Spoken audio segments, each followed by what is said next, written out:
Сега сме в сезон, в който най-много са разпространени вируси, бактерии, грип А, грип Б и най-вече всички знаеме за COVID. Какво трябва да се направи при една висока температура?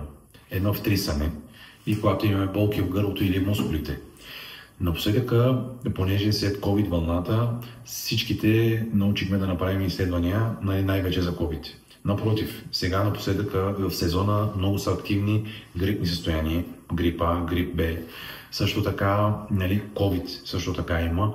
При висока температура, първото, което, както всеки път споделяме, че трябва да се търсим лекарска помощ.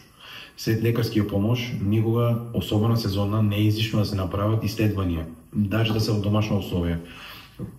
Комбинирани тестове за COVID, за грип А, грип Б. Според това вече, когато търсите лекарския помощ, всичко ще бъде по-лесно, защото най-голямата грешка при такива ситуации, че всеки път искаме да стигнем до антибиотики. Но имаме състояние, което не са подходящи за антибиотики. Вирус не се лекува с антибиотики. Вирус се лекува с противовирусни медикаменти. Грип не се лекува с антибиотики. Грип се лекува противогрипно медикаменти също така.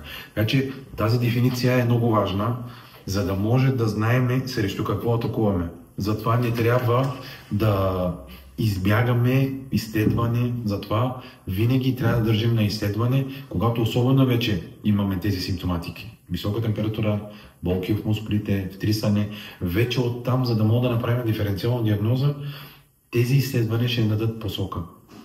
Оттам вече, дали е било грип, COVID, ангина, бързо се реагира, възпаление на ушите, тежки възпаления в гърдите, бронхите, за да може да направим диференциална диагноза. Дали ще ви е необходимо специалист, дали е пулмология. Медицината затова е тясно специализирана специалност има, който всеки отговаря за случая.